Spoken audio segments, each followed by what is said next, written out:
Hello' everyone, সকলোৰে ভালনে? আজি তোমালোকৰ লগত মই অষ্টম শ্ৰেণী এই অনুৰণী 8.2 ৰেহাই বা বাৰ্তা তাৰ ওপৰত এটা ক্লাছ কৰিম। এই ক্লাছটোৰ জৰিয়তে কিছুমান সেই পাঠটোত থকা কিছুমান অনুৰণী অংক কৰিম। তোমালোকে ভিডিঅ'বোৰ ভালদৰে চাবা, বুজিবলৈ চেষ্টা কৰিবা আৰু ভিডিঅ'বোৰ শেষ কৰি চাবা। আৰু চেনেলটো যদি কোনোবাই ছাবস্ক্ৰাইব কৰা নাই তেতিয়াহ'লে ছাবস্ক্ৰাইব কৰি ল'বা। এতিয়া ৰেহাই বা বাৰ্তা সেইটো হ'ল আমাৰ সকলো এটা চিনাকি নাম। এই ধৰি লওক আমি প্ৰেক্টিকেল লাইফত আমি বুজিবলৈ আমি এটা উদাহৰণ লৈ লওঁ। ধৰি লোৱা হ'ল এজন দোকানী এটা চাৰ্ট 650 টকাত কিনি আনিছে। দোকানীজনে 650 টকাত কিনি আনিছে। সেই কিনা দামটো তেওঁৰ উৰ্জ থাকে, তাৰ লিখাও নাথাকে বা আমি গমো নাপাওঁ, সেইটো তেওঁ জানে।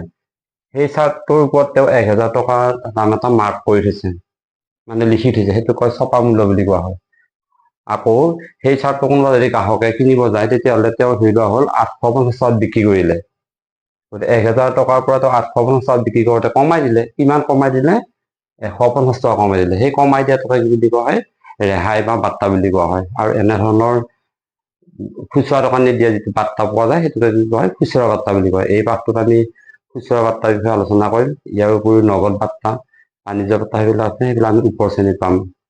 এতিয়া আমি থুলমূলকে বাৰ্তা বা ৰেহাই বা বাৰ্তা কি আমি সেইটো বুজি পালো যে ৰেহাই বা বাৰ্তাটো সদায় কি দামৰ ওপৰত দিয়া হয়? ছপা মূল্যৰ ওপৰত দিয়া হয়। এতিয়া কেতিয়াও কি দোকানীজনে কিনা দামৰ পৰা ৰেহাই দিব নেকি? গতিকে দোকানীজনে 650 টকাত কিনি আনি 1000 টকা লিখি দিছিলে, তাৰ পৰা তেওঁ 850 টকাত বিক্ৰী কৰিলে। বিক্ৰী কৰোঁতে তেওঁ ইমান 150 টকা ৰেহাই দিলে। ৰেহাই দিয়াৰ পিছত তেওঁৰ কি হৈছে? লাভ হৈছে। লাভ কিমান হ'ল? গতিকে তেওঁ 650 টকাত কিনি আনিছিলে, বিক্ৰী কৰিলে কিমান? 850 টকাত। সেই টকা লাভ হ'ল তেওঁৰ 200 টকা মতো লাভ হ'ল। এনেধৰণে। কিন্তু ইয়াত আমি অকল ৰেহাই বা বাৰ্তাৰ বিষয়ে আলোচনা কৰিম।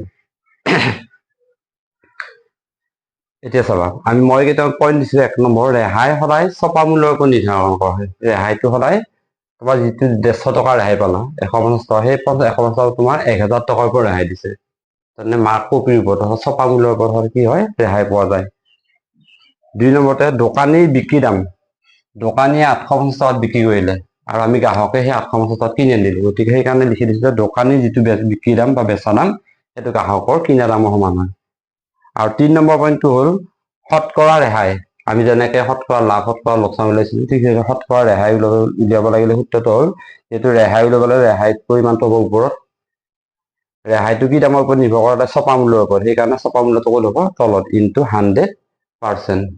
এইটো হ'ল শতকৰা ৰেহাই। বা ৰেহাই পৰিমাণ এনেকেও ক'ব পাৰি, MP। MP মানে হ'ল কি হয়? ছপা মূল্য বা মাৰ্ক প্ৰাইচ। তাৰ পৰা তুমি চেল প্ৰাইচ, SP মানে কি হয়? বেচা দামটো বিক্ৰী কৰিব লাগিব। ছপা মূল্যৰ পৰা বেচা দামটো বিক্ৰী কৰিলে ৰেহাই পোৱা যায়। গতিকে এইটো পিছত এনেকে উলিয়াই কিনে আমি আগতে উলিয়াব পাৰোঁ। গতিকে ৰেহাই পৰিমাণ হ'ব 1000 পৰা 850 টকা বিক্ৰী কৰিলে কিমান হয়? 150 টকা। গতিকে এইটো এটা সূত্ৰ, এইটোকে এনেকে ক'ব পাৰি, এই দুটা সূত্ৰ। এতিয়া আমি অংকলৈ আহো হা। এতিয়া চোৱা, 8.2 1 নম্বৰটো, এটা ৰেডিঅ'ৰ ছপা মূল্য 2055 টকা। 3% ৰেহাই দি ৰেডিঅ'টো বিক্ৰী কৰিলে। ৰেডিঅ'টোৰ বেচা দাম উলিয়াব লাগে। এতিয়া কি কি দিয়া আছে প্ৰথমতে আমি ভালদৰে প্ৰশ্ন পঢ়ি চাব লাগে। প্ৰথম কি কি দিয়া আছে লিখি ল'ম, তাৰ পৰা কি উলিয়াব লাগে আমি সেইখিনি প্ৰথমতে লিখি ল'ম। এতিয়া 1 নম্বৰ সমাধান দিয়া আছে, গিভেন ছপা মূল্য। ছপা মূল্য মানে কি? মাৰ্ক প্ৰাইচ 2055 টকা। তাৰপিছত দিয়া আছে শতকৰা ৰেহাই।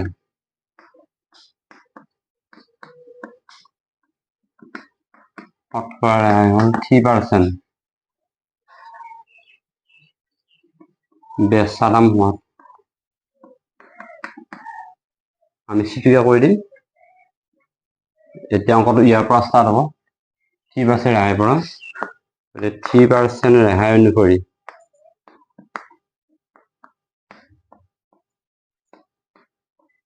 3% ৰেহাই অনুসৰি 100 টকাটো ছপা মূল্য পায়। পাৰ্চেণ্ট 100 টকা ছপা মূল্য। 100 টকা ছপা মূল্য হ'লে বেচা দাম 100 টকা ছপা মূল্য হলে বেচা দাম হ'ব ইমান 100ৰ পৰা ৰেহাইটো বিক হ'ব 100 বিক্ৰী ইমান 97 টকা এটাকে নিৰ্ণয় বেচা দাম হ'ব ইমান এটা চাবা এটা সূত্ৰটো কৈ দিম এটা নিৰ্ণয় বেচা দাম হলে চাবা কি দাম হলে বেচা দাম কিন্তু বেচা দামটো ওপৰত হ'ব 97 টো ওপৰত হ'ব আৰু ছপা মূল্যটো তলত হ'ব 100 টকাটো তলত হ'ব কিন্তু তোমাৰ যিমান টকাত উলিয়াবলৈ ছপা মূল্য কিমান 2055 টকা এতিয়া টকা কাটি কৰিব লাগিব তলত হ'ল 100 ওপৰত হ'ল কিমান 97 ইনটু 2055 পূৰণ কৰা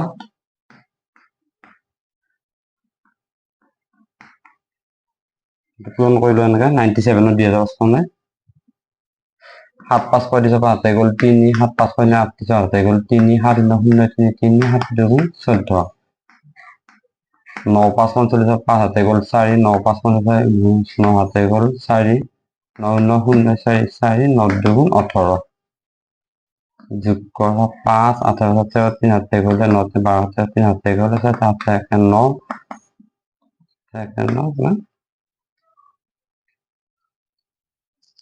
9 5 18 3 হাতে গ'লে 9 12 3 হাতে গ'লে 7 8 9 8 9 ইমান 1 তলত 100 থাকিলে ওপৰত 19935 এতিয়া 100 দুটা শূন্য আছে নে 10 100 1000 এনেকে হৰণ কৰিব লাগিলে তলত যেইটা শূন্য থাকে একক ঘৰৰ ফালৰ পৰা সেইটা আগত দশমিক দিব লাগে 19935 পাতা পাতি দুটা শূন্য আছে নে একক ঘৰৰ পৰা দুটা আগত দশমিক কিমান টকা এতিয়া এনসাৰটো হ'ব 1993 টকা 35 পইচা এইটো হ'ব উত্তৰ এটা দাম আছিল প্ৰিন্টেড প্ৰাইস বা মাৰ্ক প্ৰাইস বা ছপা মূল্য আছিল কিমান 2055 বিক্ৰি কৰিলে কিমান 1993 টকা 35 পইচা এনেকে এইবাৰ আহা নেক্সট 2 নম্বৰটো চোৱা সুমনে এখন গণিতৰ কিতাপত 10% ৰেহাই পোৱাৰ পিছত 190 টকাৰ কিতাপখন কিনিলে কিতাপখনৰ ছপা মূল্য কিমান এতিয়া চোৱা সুমনে মানে কি এখন গণিতৰ কিতাপত 10% ৰেহাই পাইছে দোকানখনৰ পৰা 190 টকাৰ কিতাপখন কিনিলে সুমনে কিনিলে গ্ৰাহকে কিনিলে গতিকে দোকানীৰ ক্ষেত্ৰত হ'ব বেচা দাম গ্ৰাহকৰ ক্ষেত্ৰত হ'ব কি কিনা দাম এতিয়া সুমনৰ যিটো কিনা দাম সেইটো দোকানী বেচা দাম গতিকে কি দিয়া আছে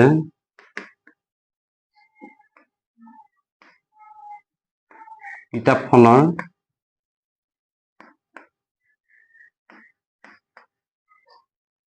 বেচা দাম 190 টকা এটা চাবা সুমনৰ 190 টকাটো সুমনৰ কি কিনা দাম কিন্তু মই দোকানী কি দাম লিখিছো বেচা দাম কিন্তু দোকানী বেচা দামটো লিখিছো আকৌ শতকৰা ৰেহাই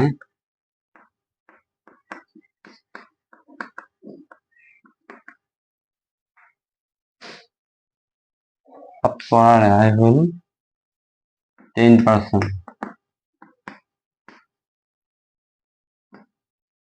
ছপা মূল্য সমান হোৱা এতিয়া 10% ৰেহাই অনুসৰি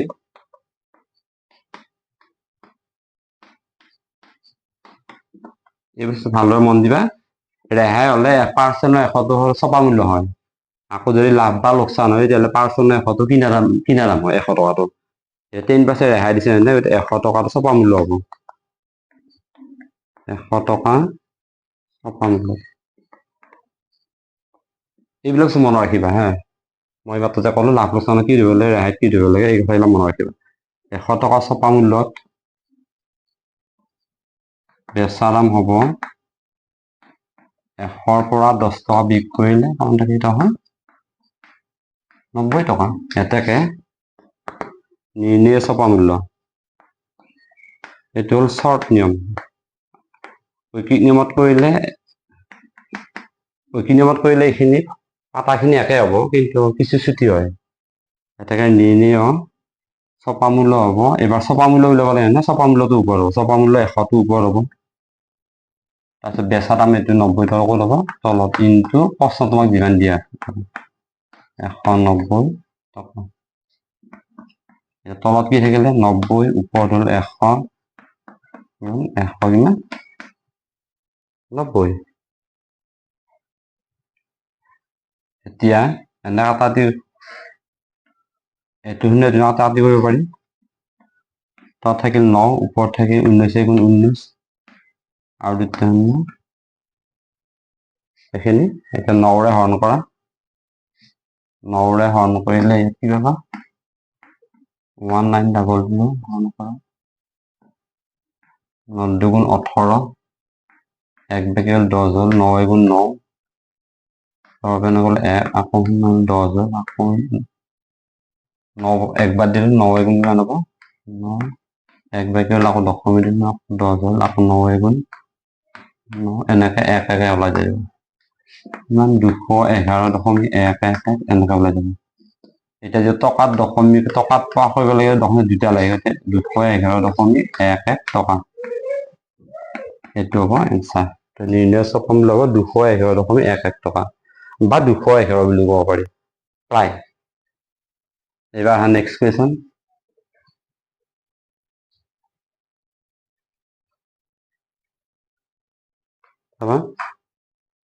ছপা মূল্য 700 টকাৰ বস্তু এটা ৰমেনে 630 টকাত কিনি আনিলে, তেওঁ কিমান শতাংশ ৰেহাই পালে?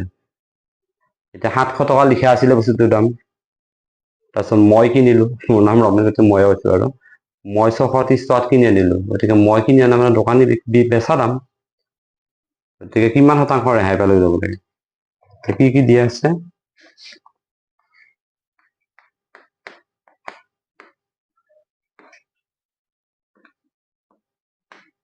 ইভেন ছপা মূল্য দিয়া আছে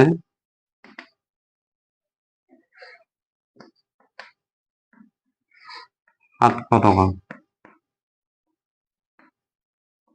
দোকানীর বেচা দাম দিয়া আছে 630 টকা, হল দোকানী, আর মোৰ ক্ষেত্ৰত হব এইটো কিনা দাম, দোকানীৰ ক্ষেত্ৰত এইটো কি বেচা দাম। শতকৰা ৰেহাই হোৱা,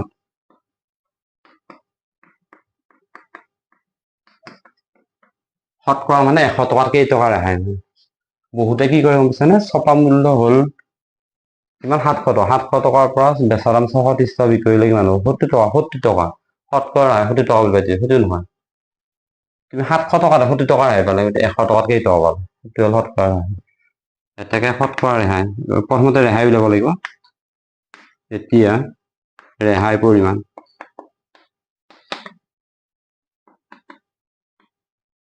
মান, বস্তু লিখা দাম আছিল 700 টকা, বিক্ৰী কৰিলে 630 টকাত, কেই টকা কমাই দিলে, যিমান টকা কমাই দিলে সেইটো হ'ল ৰেহাই, গতিকে কম পাব লাগিলে 700 পৰা 630 বিক্ৰী কৰা, মানে 70 টকা ৰেহাই পালা, এটাকে শতকৰা ৰেহাই।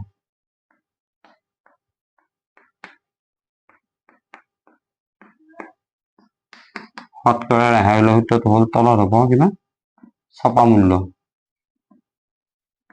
ওপৰ হ'ব ৰেহাই ইনটু 100%। এতিয়া ছপা মূল্য কিমান আহিল 700, ওপৰ ৰেহাই পালে কিমান 70 ইনটু 100%। এতিয়া এইটো কাটি লওঁ, তলত 700 আহিল, ওপৰত হ'ল 70 পূৰণ 100%, 0 0 কাটিলো, 0 কাটিলো, 7 70 হ'ল 10 বাৰ, গতিকে কিমান হ'ব 10%, গতিকে এইটোৱে হ'ব এনচাৰ।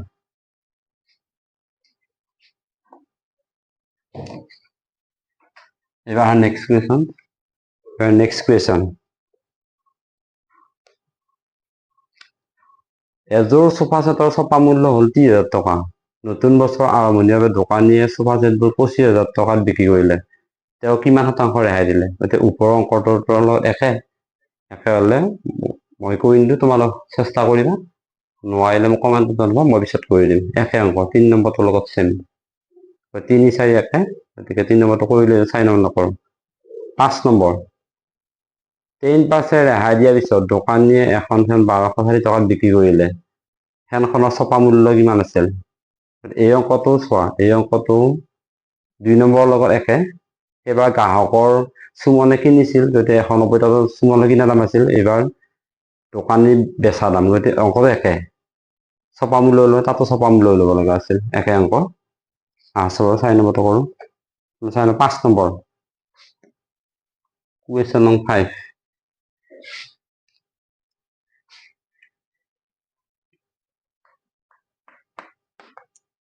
আমাক কি দিয়া আছে? দিয়া আছে শতকৰা ৰেহাই। শতকৰা ৰেহাই হ'ল 10%। তাৰপিছত বেচা দাম দি আছে 1260 টকা। দোকানী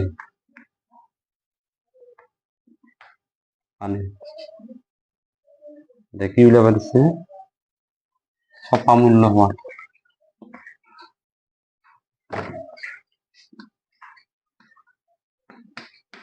পচন্দ। এতিয়া অংকটো ইয়াৰ পৰা আৰম্ভ কৰিলো। 10% ৰেহাই অনুসৰি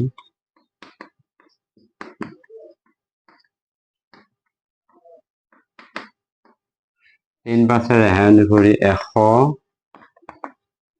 টকা ছপা মূল্যত বিক্ৰী দাম হ'ব 100ৰ পৰা 10 টকাটো দিম, কিমান হ'ব? 90 টকা। এতেকে নিৰ্ণয় ছপা মূল্য।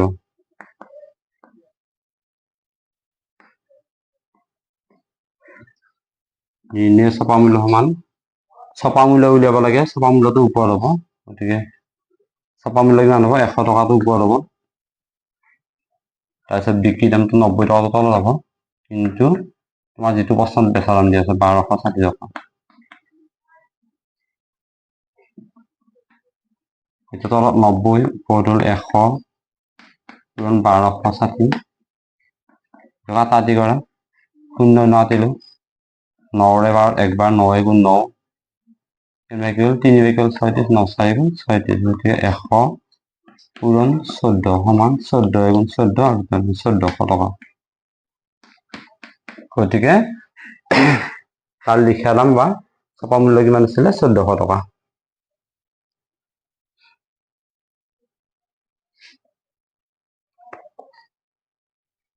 ঠিক আছে। 6 নম্বৰটো এটা ঘড়ী ছপা মূল্য হ'ল 1150। পূজা উপলক্ষে কিমান শতাংশ ৰেহাই দিলে ঘড়ীটো দোকানীজনে 1000 টকাত বিক্ৰী কৰিব? গতিকে তোমাৰ ছপা মূল্য দিয়া আছে, বিক্ৰী দাম দিয়া আছে। এতেকে তোমাৰ ৰেহাই ল'লে 1150 টকা 1000 বিক্ৰী কৰিলা, কৰিলে 150। এতেকে শতকৰা ৰেহাই ল'ব লাগিব। শতকৰা ৰেহাই লোৱা এটা অংক কৰিয়ে দিছোঁ মই। এই 3 নম্বৰটো বোলে 3 নম্বৰটো লৈ তোমালোকে কৰিলে হ'ব, কৰি চেষ্টা কৰিবা। একে নিয়ম নকৰিলে তোমালোকে নিজে চেষ্টা কৰিবা, তেতিয়াহে পাৰা হ'ব। চব যদি তোমালোকে যদি ক'ৰবাত চাই কৰা কৰি দিবলৈ, তেতিয়াহ'লে তোমালোকৰ মানে সৃষ্টিশীলতা বৃদ্ধি হ'ব। সেইকাৰণে চেষ্টা কৰিব লাগে। একে নিয়মৰ অংক পোৱাৰ পিছত এটা বুজি পোৱাৰ পিছত সেই নিয়মত কৰিব লাগে। লাষ্ট তোমালোকে নিজকে পূৰণ হৰণখিনি কৰিব লাগে। এইবাৰ আহা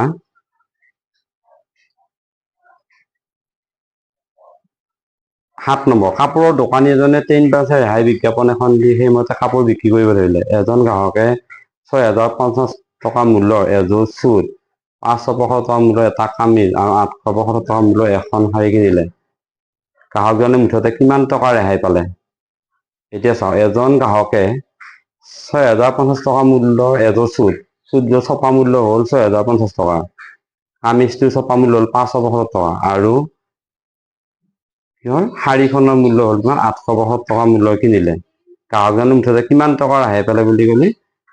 মুঠ ছপা মূল্য যিমান হয় তাৰ 10%কে ওলাব লাগিব। এতিয়া প্ৰথমতে ছপা মূল্যটো লিখি লোৱাচোন। এটা 7 নম্বৰ প্ৰশ্ন।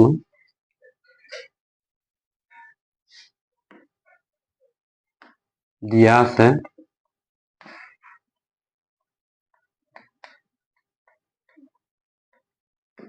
শতকৰা ৰেহাই হ'ল 10%। তাৰপিছত মুঠ ছপা মূল্য, মুঠ ছপা মূল্য বুলি কি কিয় লিখিছো জানে, এটা বস্তু কিনা নাই, তিনিটা বস্তু কিনিছে, সেই তিনিটা বস্তু লিখা দামখিনি কিমান আছে আমি লিখিলো। সেইকাৰণে মুঠ ছপা মূল্য এটা হ'ল 6050 টকা যোগ, তাৰপিছত আৰু এটা বস্তুৰ মূল্য হ'ল 575 টকা, আৰু এটা বস্তুৰ মূল্য হ'ল 875 টকা।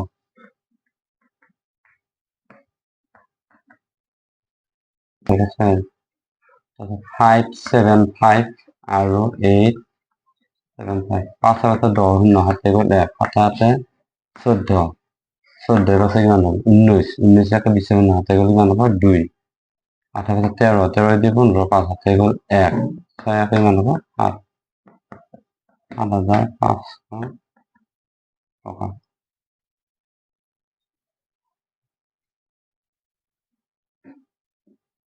মুঠ ৰেহাই কিমান হোৱাত, এতিয়া চাবি 10% ৰেহাই অনুসৰি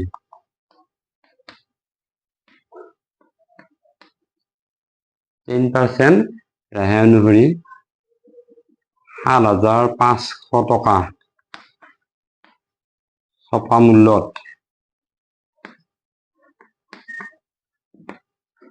মুঠ ৰেহাই। এবাৰ কি বুলি ক'লে, অকল ৰেহাই, ৰেহাই হ'লে 110 টকা, 10% মানে কিমান 110, এতিয়া 100 ভাগৰ 10 পূৰণ যিমান টকা ৰেহাই ল'ব লাগে সেইটো পূৰণ কৰিব লাগে, 7500 পূৰণ কৰিলে তলত আহিলে 100, ওপৰত হ'ল 10 পূৰণ 7500, 0 নাতিলো 10 পূৰণ 750 টকা, এনচাৰ হ'ব 750 টকা। হ'ব, আকৌ নেক্সট ক্লাছত আমি পিছৰকেইটা আলোচনা কৰিম। আজিলৈ আহিছোঁ।